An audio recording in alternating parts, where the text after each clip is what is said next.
ತಂತ್ರಜ್ಞಾನ ಮುಖಾಂತರ ಇವತ್ತು ಜಗತ್ತು ಬದಲಾವಣೆ ಕಾಣ್ತದೆ. ಅದರಿಂದ ತಾವು ಕಮ್ಮಿ ಯಾರು ಮಾರ್ಕ್ಸ್ ತಗೊಂಡಿದ್ರೆ ವಿದ್ಯಾರ್ಥಿಗಳು ಮತ್ತು ಪಾಲಕರು ನಿರಾಶರಾಗದೆ ಮುಂದಿನ ವರ್ಷ ನಾವು ಸಹ ಅತಿ ಹೆಚ್ಚಿಗೆ ಪ್ರಯತ್ನ ಪಡ್ತೀವಂತೆ ತಾವು ಅನುಭವ ಮುಖಾಂತರ ಬರೀ ಮಾರ್ಕ್ಸ್ ಅಷ್ಟೇ ಸೀಮಿತರಾಗಲ್ದೇನೆ ಒಂದು ವಿದ್ಯಾರ್ಥಿ ಸರ್ವೋತ್ತಮ ಅಭಿವೃದ್ಧಿ ಹೊಂದಬೇಕಾದ್ರೆ ಶಿಕ್ಷಣ ಜೊತೆಗೆ ಸಂಸ್ಕಾರ, ಯೋಗ, ಧ್ಯಾನ ಮತ್ತೆ ಡ್ಯಾನ್ಸ್, ಸಂಗೀತ, ಪ್ರತಿಯೊಂದು ಕ್ರೀಡೆ ಈ ರೀತಿ ಪ್ರತಿಯೊಂದನ್ನು ಸಹ ವಿದ್ಯಾರ್ಥಿಗಳು ಸರ್ವತೋಮುಖ ಅಭಿವೃದ್ಧಿಗೆ ನಾವು ಪಾಲಕರಿರ್ಬೋದು ಮತ್ತು ಶಿಕ್ಷಣ ಸಂಸ್ಥೆಗಳ ಈ ಮುಖಾಂತರ ಒದಗಿಕೊಡ್ಬೇಕಂತ ಈ ಮುಖಾಂತರ ಹೇಳಬಯಸ್ತೇನೆ.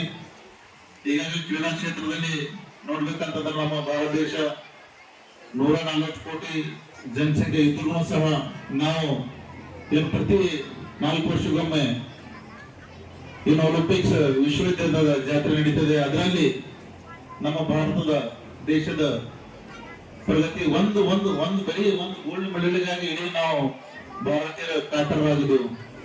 ಇದು ಬರೀ ಸರ್ಕಾರದೇ ಜವಾಬ್ದಾರಿ ಅಥವಾ ಯಾರೋ ಒಬ್ಬರದು ಯಾರು ಮಾಡ್ಬೇಕು ಎಲ್ಲರ ತಲೆ ಏನಂದ್ರೆ ಯಾರೋ ಬೇರೆಯವ್ರು ತಗೋಬೇಕು ಅಂತ ಏನದ ನಾವು ತಗೋಬೇಕು ಅಥವಾ ನಾವು ಮಾಡ್ಬೇಕು, ನಮ್ಮೂರಿಗೆ ತಗೋಬೇಕು ಅಥವಾ ಬೀದರ್ ಡಿಸ್ಟಿಕ್ಗೆ ತಗೋಬೇಕು, ಬಸವಗಳಿಂದನೇ ಯಾಕೆ ಹುಡುಗ ಅನ್ಬಾರ್ದು ಮುಂದಿನ ದಿನಗಳಲ್ಲಿ.